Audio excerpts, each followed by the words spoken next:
Okay, so let's answer the most burning question on the internet right now. Which UI is better, OxygenOS 16 or OriginOS 6? Some of you might have seen videos on both, but what you have not seen is what I'm about to show you today. It's going to be a spicy one and we are keeping scores. Let's get started.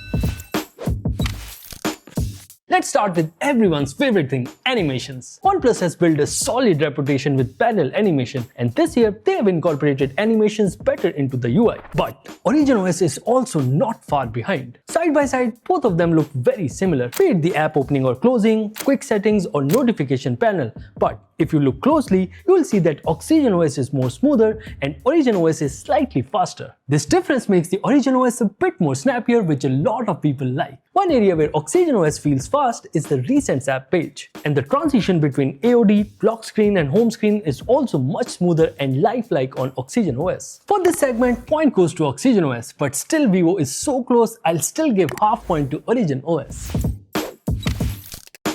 If I talk about the lock screen, there are some major differences between the two. In OriginOS, you can set 4 different photos in lock screen, and when you tilt the phone, the photos change automatically. Honestly, it looks extremely cool and you can even customize the transition from one photo to another. And in OxygenOS, you can have live photos with depth effect and they also look super cool. And not just that, you can also keep any lock screen wallpaper as AOD, which isn't the case with OriginOS. There are only a few wallpapers with AOD support and even they are not fully customizable. Apart from that, both of them have depth effect, both support lock screen widgets, and both of them allow changing left and right shortcuts. But OriginOS lets you change everything right then and there, making things super easy. But on OxygenOS, you have to go all the way to the settings, then home screen, lock screen, styles, and then get to it. Too much work. Now, when you unlock the phone, you get this nice effect on both the phones. I personally like the effect on OxygenOS better, but OriginOS once again has an edge. Actually, OriginOS lets you choose the pattern and the animation separately, so you have more freedom. But on OnePlus, it's sold as a package. Scores wise, I think both of them are at par, so points to both. Now, once you get to the home screen, the first difference you will see is that OriginOS lets you scale folders, which is nice if you use folders. But OxygenOS lets you scale even the specific apps, which I think is even more useful. Not only the app icons look big, which could be useful for elders, but you can also add up to 3 shortcuts, which makes interacting with your frequently used apps even more faster. I think other brands should just copy this feature. Now, if you like customizing the icons, OxygenOS lets you set custom icon pack directly from the customization page, but OriginOS doesn't. There, you first have to install a compatible launcher, which is not very user-friendly. The widgets page is also more cleaner on OxygenOS, as you don't get any suggestions at the top, it's alphabetically sorted, and you only see the widget when you tap on any app. And when you get to the app drawer, you will notice that the search bar on OxygenOS is placed at the bottom, which is just better for reachability. In this segment, the point clearly goes to OnePlus. This is one of my favorite sections. Now that everyone is copying iOS, let's see who did it better. Let's start with the pin layout first. Both of them obviously copied iOS, but when you tap on a button, it glows and leaves shadow on other buttons. Now, if you compare, the shadow on OxygenOS is more prominent and it also looks more polished. Both of them got stacked notifications, but the implementation is slightly better on OriginOS, as the notifications are stacked even in notification panel. Honestly, it doesn't make much of a difference in usability. Okay, so this is the quick settings page of both the Androids and the iPhone.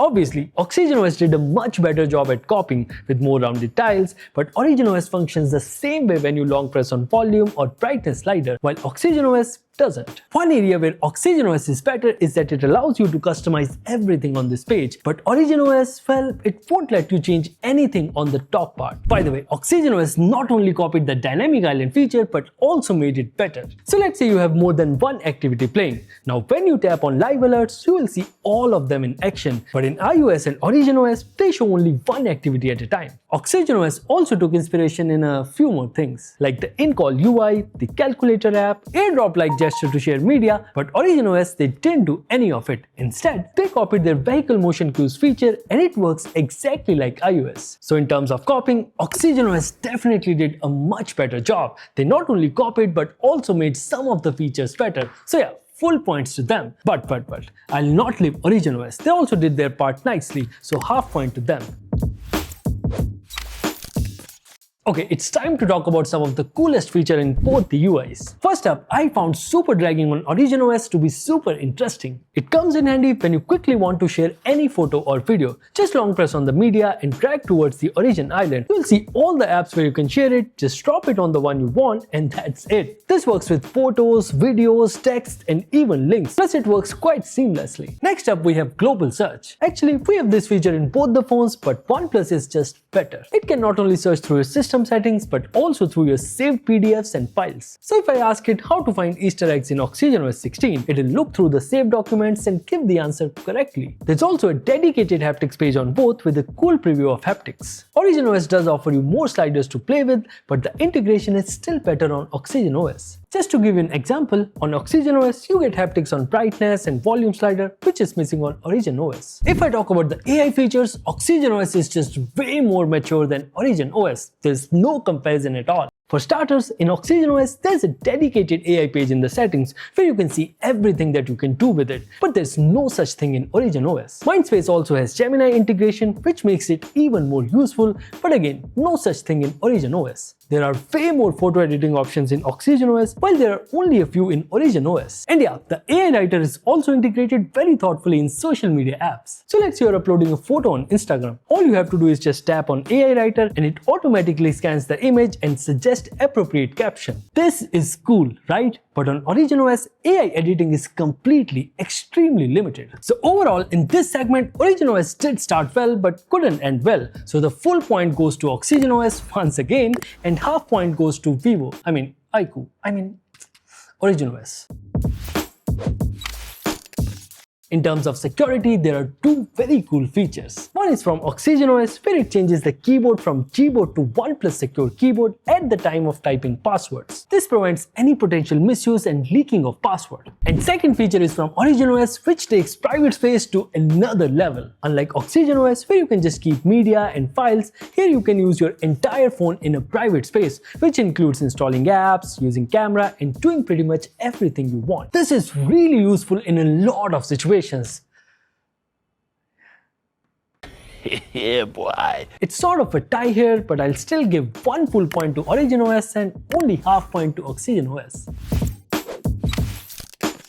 Now, for ecosystem and connectivity, OriginOS comes with Vivo Office Kit and OxygenOS has O+ Connect app. Both of them do what they are supposed to do and do it quite well. OxygenOS also promises better support with Apple Watch, but as of yet, it's not working for us, so we'll not count it. So for this round, 1 point to each.